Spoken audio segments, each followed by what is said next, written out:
সকল দর্শক বন্ধুকে জানাই আমার সশ্রদ্ধ প্রণাম। আমার ভুল ত্রুটি হলে আপনারা ক্ষমা সুন্দর দৃষ্টিতে দেখবেন। আজকে আমি যে পালাটা পড়ব, শ্রীরাম কর্তৃক তারকা রাক্ষসী বধ ও অহল্যা উদ্ধার। আর গতকাল যে পালাটা পড়েছিলাম, মিথিলায় যজ্ঞ রক্ষার্থে শ্রীরাম লক্ষণের গমন ও মন্ত্র দিক, এটা আমি গতকাল পড়েছিলাম। গুরুরো চরণ রাম করিলেন নতি, রাম লইয়া বিশ্বামিত করিলেন গতি। তারকার বনে আসি দিল দর্শন, পুণ্যমুনি বলিলেন পথের বিবরণ।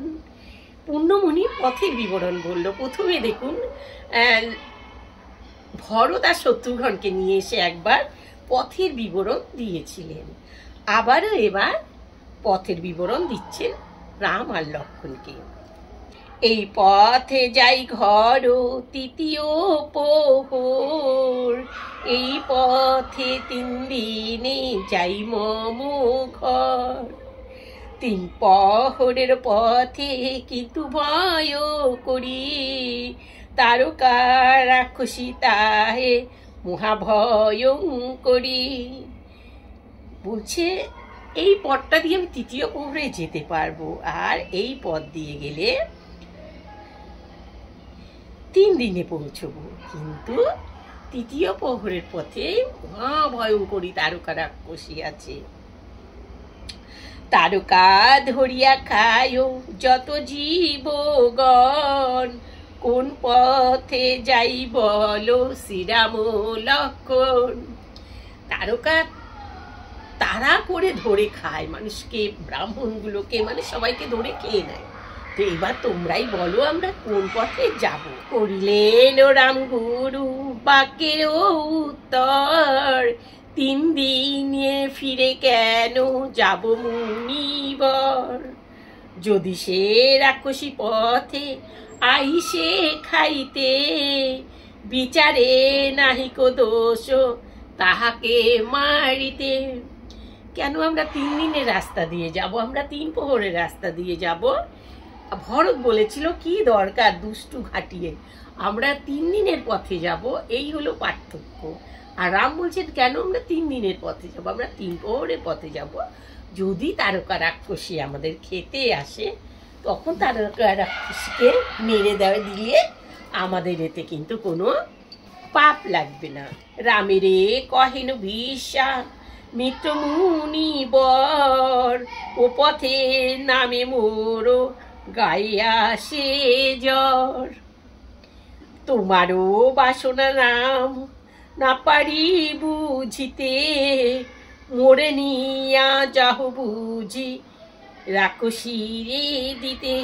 এবার মজা করে মুনি বলছেন যে ওই রাস্তা দিয়ে যাওয়ার কথা বলেই আমার জ্বর গায়ে চলে আসে। আমি বুঝতে পারছি না রামচন্দ্র, তোমার কি ইচ্ছে? রাক্ষসীকে খাওয়ার জন্য আমাকে তুমি নিয়ে যেতে চাইছো? মজা করে কিন্তু বলছেন। যখন রাক্ষসী মোরে আইবে তারিয়া, আমারে রিয়া দোহে যাবে পলাইয়া। যখন রাক্ষসী তাড়া করে আমাকে খেতে আসবে, তখন তোমরা দুজন আমাকে রেখে চলে যাবে। গুরুর এবার রামচন্দ্র বলছেন, গুরুরও বচনে হাসিলেন প্রভু রাম, বিফল ধনুক ব্যর্থ ধরি রাম নাম।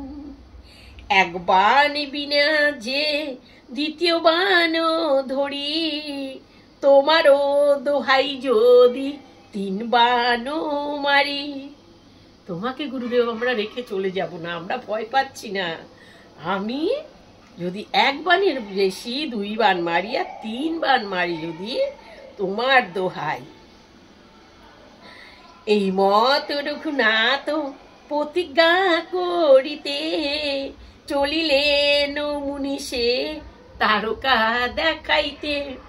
যখন রামচন্দ্রের প্রতিজ্ঞা করলেন, তখন মুনি বলছি বা চলো তাহলে আমি গিয়ে তোমাকে তারকা রাক্ষসী ঘরটা দেখিয়ে দিয়ে আসি।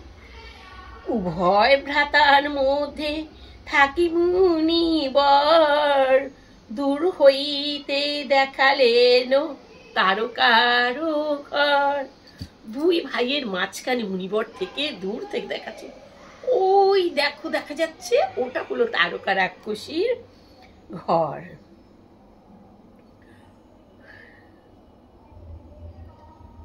করবার আইয়া তারও ঘর দেখাইয়া, অতি ত্রাসে মুনিবর জানো পলাইয়া।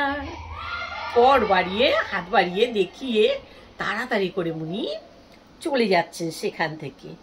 এবার শ্রীরামচন্দ্র বলছেন, শ্রীরামও বলেন ভাইও মুনির সহিত, শীঘ্র যাহ গুরু একা জানন উচিত। রামচন্দ্র লক্ষণকে ডেকে বললেন, ভাই গুরু একা যাচ্ছে, এটা যাওয়া উচিত না, তুমি তাড়াতাড়ি করে গুরুর সাথে যাও। এবার লক্ষণ বলছেন রামচন্দ্রকে, লক্ষণও বলেন রামে জোর করি হাত, থাকুক সেবক সঙ্গে প্রভু রঘুনাথ। অনুরোধ করে হাত জোর করে লক্ষণ রামকে বলছেন যে তোমার সেবক তোমার সাথে থাকুক রঘুনাথ। লক্ষণ ভয় পাচ্ছে, দাদাকে একা ফেলে যাব আমি, থাক। দুনিয়া সেসব কথা বড়ই বিষম, একলা কেমনে তুমি করিবে বিক্রম। যা যা শুনেছি সে কথা, হ্যাঁ তোমাকে আমার রেখে যেতে বড়ই ভয় করছে। একলা তুমি কিভাবে বিক্রম করবে, মানে যুদ্ধ করবে, ওর সাথে লড়াই করবে। শ্রীরামও বলেন ভাইও ভয় নাহি মনে, কি করিতে পারে ভাইও রাক্ষসী পরাণে। বলছে ভাই ভয় নেই, রাক্ষসী পরাণেও কি করতে পারে। সকল রাক্ষসী যদি হয় এক মিলি, লঙ্ঘিতে না পারে মম কনিষ্ঠা অঙ্গুলি। সব রাক্ষসী যদি এক হয়, তাও আমার যে কেনে আঙ্গুল আছে এইটুকুনো নাড়াতে পারবে না, তুমি মুনির সাথে যাও। গেলেন মুনি সঙ্গে লক্ষণ তখন, তারকার পতি রাম করেন গমন। মুনির সাথে লক্ষণকে পাঠিয়ে এবার তারকার কাছে রামচন্দ্র গেলেন। বাম হাট দিয়া রাম ধনু মধ্যে টানে, দক্ষিণ হস্তেতে গুণ দিলেন সে স্থানে। আটিয়া সুপিত বস্ত্র বাঁধিলেন রাম, বান হাতে ধনুর বান দুর্বাদল শ্যাম। প্রথমে দিলেন রাম ধনুকে টঙ্কার, স্বর্গমত পাতালে লাগিল চমৎকার। যেই ধনুকে টঙ্কার দিয়েছে একদম স্বর্গমত পাতাল সব যেন ঝনঝন করে উঠেছে। শুয়েছিল রাক্ষসী সে সুবর্ণের খাটে, ধনুক টঙ্কার শুনি চমকিয়া উঠে। বসিয়া রাক্ষসী সেও এক দৃষ্টে চায়, দুর্বাদল শ্যামরূপ দেখিল তথায়। উঠিয়া চলিল সেও রাম বিদ্যমান, ডাকিয়া বলিল আজি লব তোর প্রাণ। যখনই রামচন্দ্র ধনুকে টঙ্কার দিয়েছে আর রাক্ষসী সোনার খাটে ঘুমিয়েছিল, টঙ্কার শুনে উঠেছে। উঠে এবার রাক্ষসী এসে বলছে আজ আমি তোর প্রাণ নেব। ব্রাহ্মণের চর্ম তার গায়েরও কাপড়, চলিতে তাহারও বস্ত্র করে মরমর। ব্রাহ্মণদের যে মেরে খেয়ে নেয় রাক্ষসী, আর তার চামড়াটা দিয়ে সে কাপড় পরে, বস্ত্র পরিধান, হ্যাঁ কাপড় পরে। আর সে যখন হাঁটাচলা করছে কাপড়টা তো শুকিয়ে গেছে না, কড়কড় কড়কড় করছে। মনের মুন্ডু তার কুণ্ডল কর্ণের, মনুষ্যেরও মুন্ডুমালা গলারও উপর। সেই যে ব্রাহ্মণেরও মুন্ডু দিয়ে এই কানের মধ্যে পড়েছে, দুল পড়েছে, হ্যাঁ, আর গলার মধ্যে রয়েছে কি মানুষের মাথার মুন্ডু মালা। বসিতে আসুন নায় ভাবি মনে মন, ইহারও চর্মেতে হবে বসিতে আসুন। এবার রাক্ষসী চিন্তা করছে বসে বসে, বাহ, আমার তো বসার আসন নেই, এত সুন্দর আর কুচি মাংসটা যেমন খেতে ভালো লাগবে, আর তেমন ওই চামড়াটা কিন্তু আমার বসার আসন হবে। রক্ত মাংস মুনিরও শরীরে নাই পাই, অস্থি চর্ম সার মাত্র শুধু হাড়ও খাই। ঋষিমুনিরা তো সবসময় সাধনা করেন, তাই তাদের তো গায়ে মাংস নেই, শুধু হাড়ের ওপরে চামড়া ঢাকা। তাই বলছে রক্ত মাংস কি আর শুধু চামড়া চিবই। আর মানে একটা কচি বাচ্চা ছেলে, রাজার ছেলে, আর এত সুন্দর দেখতে, তো মাংসটা কত ভালো হবে বলো তো। রাক্ষস এইভাবে করে মনে মনে চিন্তা করে নিচ্ছে। অপূর্ব ইহারও মাংস দিলেন বিধাতা, কহিলেন রাম শুনি তারকারও কথা। মানে ভালোই বলছে, মুখে মুখে বলছে, সেটা রামচন্দ্র শুনে বলছেন। তাম্রবর্ণ দেখি তারও গায়ের লোমা বলি, দন্ত মোটা দেখি যেন লোহার শিকলি। বদন বাদন করি আইলে খাইতে, পাঠাইব তোরে আজি জমেরও ঘরেতে। দেখছি তো তামার বর্ণ গায়ের লোমা বলি তোমার, আর দাঁতগুলো যেন লোহার শিকল। যদি বদন হাঁ করে আমাকে খেতে আসো, তোমাকে আজ কিন্তু আমি জমের বাড়ি পাঠিয়ে দেব। মনুষ্য খাইয়া চেরি দেশ কইলি বন, তোর ডরে পথে নাহি চলে সাধুজন। মানুষ খেয়ে, আশেপাশে সব মানুষ খেয়ে দেশটাকে বন বানিয়ে দিলি। মানুষ যদি বাস না করে সেখানে আস্তে আস্তে বন হয়েই যাবে, হ্যাঁ। আর সাধুরা ভয়ে এখান দিয়ে চলতে পারে না। শুনিয়া রামের বাক্য কুপিয়া অন্তরে, নিকটে বসিয়া সে বিকট আকার ধরে। রামের কথা শুনে সে এসে নিকটে বিকট আকার ধরল। রামেরে খাইতে চায়ও ডরে নাহি পারে, শাল গাছ উপরিয়া আনিল হুঙ্কারে। রামকে খেতে চাইছে, কিন্তু রামের হাতে ধনুক বানাচ্ছে, ভয়েতে ডরে, মানে ভয়েতে খেতে পাচ্ছে না। এবার শাল গাছ টান দিয়ে তুলে নিয়ে আসলো। শাল গাছ উপরিয়া ঘন দিল পাক, দূর দূর করিয়া তারকা দিল ডাক। শাল গাছটা টেনে তুলে ওপরে পাক দিয়ে বা তারকা চিৎকার করে বলছে। তাহা দেখি রঘুনাথ এরিলেন বান, বানাঘাতে করিলেন গাছ খানো খান। সেটা দেখে রঘুনাথ বান মারল, আর বান মেরে কি করেছে, গাছটাকে টুকরো টুকরো করে দিয়েছে। গাছ কাটা দেখিয়া কুপিয়া গেল বনে, সিংহ পারো গাছ ধরি ঘন ঘন টানে। গাছটা যে কাটা গেল, এবার রাগ করে গিয়ে সিংহ পার গাছ ধরে ঘন ঘন টানছে। কে? তারকা রাক্ষসী। সিংহ পার গাছ তোলে রাম মারিবারে, তার মুখ ভেদিলেন রাম এক স্বরে। রামকে যেই মারতে গেল, এবার রাম এক স্বরে কি করেছে, তার মুখ ভেদ করে দিয়েছে। তথাপি তারকা যায় রামে গিলিবারে, মহাবীর তবু ভয় নাহি করে তারে। বানেরও পরবান শব্দ টন টনি, বর্ষাকালে বিদ্যুতেরও যেন ঝনঝনি। শ্রীরামে ডাকিয়া বলিল দেবগণ, বজ্রবাণে তারকারো বদহ জীবন। এবার দেবগণটিকে রামচন্দ্রকে বললেন যে বজ্রবাণ দিয়ে তাকে বধ করো তারকা রাক্ষসীকে।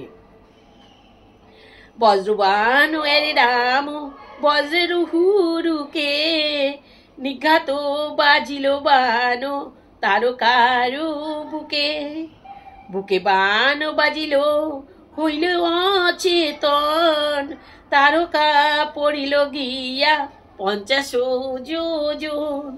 মানে দেহটা বুঝতে পারলে কত বড় বিকট আকার, 50 যোজন তারকার দেহটা পড়ল।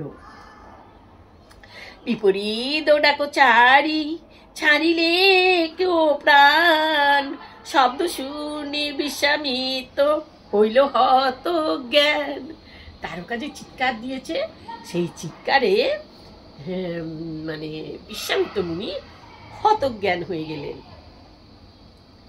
পাঠাইয়া তারকারে জমের সদন, করিলেন রাম মুনি চরণ বন্ধন।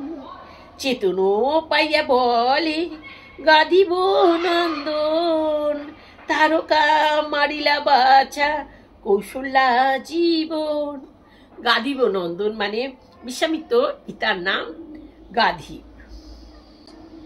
হ্যাঁ, তো গাধির নন্দন কি বললো, কৌশল্যা নন্দন তুমি তারকা রাক্ষসীকে মেরেছ। তার জ্ঞান ফিরে এসে রামকে দেখে বললেন, আর রাম তো মেরে গিয়েই মুনির চরণ ধরে প্রণাম করলেন। রাম বলেন গুরু কি শক্তি আমার, তারকারে বধিলাম প্রসাদে তোমার। রামচন্দ্র বলছেন কি শক্তি আমার, আমি তারকাকে মেরেছি তো আপনার প্রসাদে, মানে প্রসাদ বলতে কি আশীর্বাদ, আপনার আশীর্বাদে আমি তারকাকে মেরেছি। মুনি বলিলেন শোনো কৌশল্যানন্দন, তারকাকে দেখি গিয়া তারকা কেমন। কোনোদিন তো সেইভাবে দেখতে পাইনি, ভয় না। তা বলছি চলো চলো তাহলে কৌশল্যানন্দন এখন গিয়ে আমি দেখে আসি তারকা দেখতে কেমন। তারকা দেখিতে মুনি করেন পয়ান, মরেছে তারকা তবু ভূমিকম্পমান। মরে গেছে তাও মুনি ভাবছেন কি যাবো, ভয় লাগছে ভয় লাগছে, এইরকম একটা ভাব। তারকারি দেখিয়া ভাবেন মুনি মনে, এমন বিকট মূর্তি না দেখি নয়নে। এবার তারকাকে দেখি বলছি এইরকম বিকট মূর্তি আমি কোনোদিন দু চোখে দেখিনি।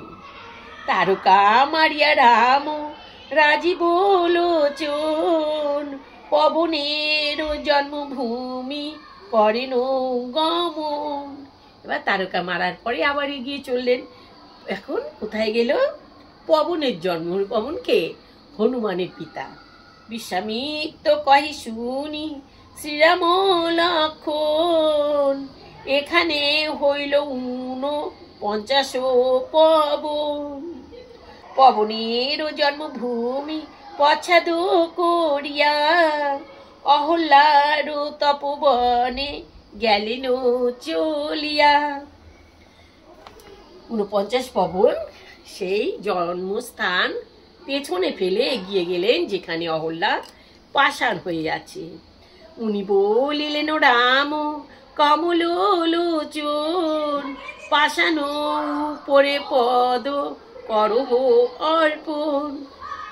এবার উনি কি বললেন, শোনো কমল লোচন, এই যে তুমি দেখতে পাচ্ছ পাথরটা পড়ে রয়েছে, এই পাথরের উপরে তুমি তোমার পা দাও। সে কথা শুনে এবার রাম বলছেন, শুনিয়া বলেন রাম মুনির বচনে, পাষাণে তো পদ দিব কিসের কারণে। কিসের জন্য আমি এই পাথরের উপরে পা দেব। মুনি বলিলেন শোনো পুরাতন কথা, সহস্র সুন্দরী সৃষ্টি করিলেন বিধাতা। সহস্র সুন্দরী বিধাতা সৃষ্টি করেছিলেন, সে অনেক পুরনো কথা। সিজিলেন ও তার সবার রূপেতে অহল্যা, ত্রিভুবনে সৌন্দর্যের নাছিল তারও তুল্লা। তার মধ্যে থেকেও সুন্দর তৈরি করেছিল অহল্যাকে। পৃথিবীতে তার মতো সুন্দরী তুলনা করা যায় না। করিলেন অহল্যাকে বিবাহ গৌতম, গৌতমের শিষ্য ইন্দ্র অতি প্রিয়তম।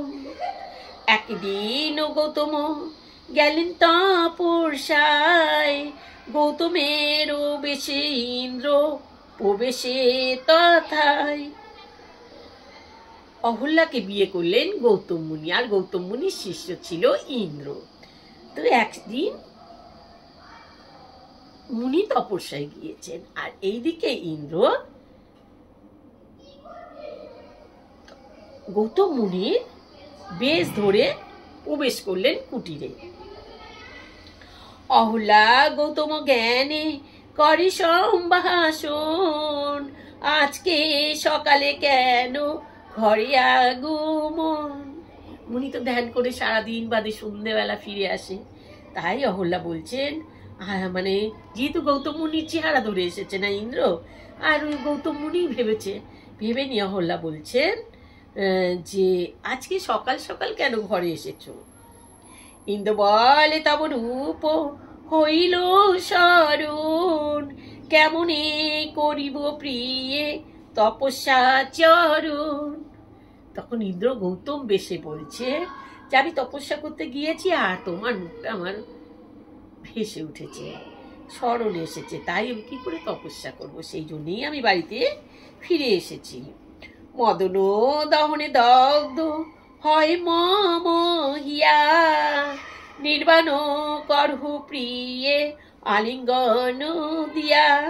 তীব্রতা নাহি লঙ্ঘে পতির বচন, তখনও শয়ন গৃহে করিল শয়ন। গুরুপত্নী বলিয়া না করিল বিচার, ধর্মলোপ করিল বাসব অহল্যার। গুরুপত্নী ভেবে কিন্তু ইন্দ্র সেটা বিচার করল না। তপস্যা করিয়া মুনি আইলে ঘরে, অহল্যা আসন দিল অতি সমাদরে। এবার মুনি এসছেন তপস্যা সেরে, মুনি তো এসে চলে গিয়েছিলেন, হ্যাঁ অহল্যা সেটাই জানে, কিন্তু উনি তো সেই সকালে গিয়েছে আর এই এলেন। তো এসে তা অহল্যা যেই স্বামী এসছে ঘরে, তাড়াতাড়ি করে বসার আসন দিলেন। গৌতম বলেন, প্রিয়ে জিজ্ঞাসি তোমারে, সিঙ্গারের লক্ষণ কেন তোমারও শরীরে। যে কথা জিজ্ঞাসা করলেন, এবার অহল্যা বলছে। অহল্যা বলেন, প্রভু নিবেদিত মারে, আপনি করিয়া কর্ম দোষ আমারে। অহল্যা তো কিছুই বুঝতে পারেনি, অহল্যা কিছুই জানে না, তাই অহল্যা সরল মনে তার স্বামীকে বললেন যে তুমি নিজে কর্ম করিয়া এখন আমাকে দোষ দিচ্ছ। এ কথা শুনিয়া মুনি হেট কইল তুণ্ডে, আকাশ ভাঙিয়া পড়ে গৌতমের মুনে। গৌতম মুনি তো হাসেননি, তাই গৌতম মুনি এই কথা শুনে যেন আকাশ ভেঙে তার মাথাতে পড়েছে। জানিলে ধ্যানেতে গৌতম মুনি বর, জাতি নাশ করিলেও আসিয়া পুরন্দর। এবার মুনি ধ্যানে বসে গেছেন। এবার ধ্যানে বসে মুনি তখন বুঝতে পারলেন যে জাতি নাশ করেছে পুরন্দর মানে ইন্দ্র। ইন্দ্র বলিয়া ডাকেন মুনি বর, পুঁথি কাখে করিয়া আইল পুরন্দর। পুরন্দর এমন ভান করেছে, বই কাখে নিয়ে যেন গুরুদেব ডাকছেন আর গিয়ে এখন পড়া করব, বই কাখে নিয়ে চলে এসছে। দিনান্তে অভুক্ত মুনি কুপিত অন্তরে দ্বিগুণ জ্বলিয়া কহিলেন মু পুরন্দরে, তোকে পড়াইলাম যে আমি শাস্ত্র নানা, এতদিনে ভালো দিলি গুরুর দক্ষিণা। এ সারাদিন না খেয়ে রোদের তাপে তপস্যা করে সে এখন দ্বিগুণ জ্বলে মানে দ্বিগুণ রাগ ভাবে পুরন্দরকে বলছে যে তোকে এতদিন যে আমি শাস্ত্র নানা পড়িয়েছি তার মূল্য তুই আমাকে খুব ভালোভাবে দিয়েছিস। জাতি নষ্ট কইলি তুইও ওরে পুরন্দর, জনিময় হোক তোর সকলে বর। জাতি নষ্ট করেছিস পুরন্দর, সারা গায়ে তোর জনি যুক্ত হয়ে যাক। অহল্যাকে শাপিলে ক্রোধে মুনিবর, কোন মতে তোর তনু হৌক প্রস্তর। আর অহল্যাকেও শাপ দিল মুনি, শাপ দিলেন মুনি, অহল্যাকেও শাপ দিলেন মুনিবর যে কোনো রকম ভাবে তোর দেহ যেন পাথর হয়ে যায়। অহল্যা চরণ ধরি কহিল তখন, কত কালে হবে মোর পাপ বিমোচন। এবার অহল্যা স্বামীর পা ধরে কাঁদছে আর বলছে কত দিনে আমার এই শাপ থেকে আমি মুক্ত পাব। অহল্যার এ কাতর দেখিয়া তপোধন, কহিলেন মম শাপ না হয় খণ্ডন। অহল্যাকে কাতর দেখে মুনির তো কষ্ট হচ্ছে, তখন বলছে আমার শাপ খণ্ডন করা যাবে না। জন্মিবে যবে রাম দশরথ ঘরে, বিশ্বামিত্র লয়ে যাবে যজ্ঞ রাখিবারে। যখন শ্রীরামচন্দ্রের জন্ম হবে দশরথের ঘরে, আর বিশ্বামিত্র মুনি নিয়ে যাবে যজ্ঞ রাখিবারে মানে যজ্ঞ রাখার জন্য নিয়ে যাবে। তোমারও মাথায় পদ দিবেন যখন, তখনই হইবে মুক্ত না করো কন্দন। যখন তোমার মাথায় পা দেবে তখনই তুমি মুক্ত হবে, তুমি কান্না করো না। ইহা শুনি লক্ষণ বলেন শোনো মুনি, কেমনে দিবেন পদ উনি যে ব্রাহ্মণী। তখন লক্ষণ বললেন আমার দাদা কি করে পা দেবে, উনি তো ব্রাহ্মণী, উনার মাথায় পা কি করে দেবেন। বিশ্বামিত্র কহিলেন শোনো রঘুবর, ব্রাহ্মণী নহে কৌনি এখনো প্রস্তর। শোনো রঘুবর, উনি এখন কিন্তু আর ব্রাহ্মণী নয়, উনি এখন একটা পাথর। এ কথা শুনিয়া রাম কমল লোচন, তদুপরে করিলেন চরণ অর্পণ। এ কথা শুনে তখন সেই পাথরের মাথাতে পা দিলেন, তাহাতে হইল তার শাপ বিমোচন। আহ্লাদিত শুনিয়া গৌতম তপোধন। অহল্যা পাথর থেকে আবার মানুষ হয়ে গেছে, পাথর থেকে আবার উদ্ধার পেয়ে গেছে। এ কথা যখন গৌতম মুনি জানতে পারলেন, সে একদম আনন্দে আহ্লাদিত হয়ে গেলেন। অহল্যাকে দেখিয়া সানন্দ মহামুনি, পুনর্বার করিলেন পুষ্পের ছাউনি। অহল্যাকে দেখে গৌতম মুনি খুব আনন্দিত, আবার ফুল দিয়ে সুন্দর ঘর বানালেন, ছাউনি করলেন। শুনো সবে ওরে ভাই হইয়া এক মন, আদ্যকাণ্ড গাইল অহল্যা বিবরণ। চলো বন্ধুরা, আজকের পালাটা আমি এখানেই রাখছি, এখানেই সমাপ্ত করলাম। এর পরের দিনে আমি যে পালাটা পড়বো সেই পালাটার নাম হলো শ্রীরামচন্দ্র কর্তৃক 3 কোটি রাক্ষস বধ ও মুনিগণের যজ্ঞ সমাধান এবং হরধনু ভাঙিবার জন্য শ্রীরামচন্দ্রের মিথিলায় গমন। চলো বন্ধুরা, আমার ভিডিওটা তোমরা দেখতে থাকো। আমার চ্যানেলটাকে সাবস্ক্রাইব করে রাখো, আমার সাথে থাকো, আমার চ্যানেলের সাথে থাকো। আর তোমরা লেখো তোমাদের মতামত যে আমার পড়াটা ভালো লাগছে কি লাগছে না। ঠিক আছে, চলো আজকের মতো ততটা তোমরা আমরা সকলে ভালো থাকি, সুস্থ থাকি।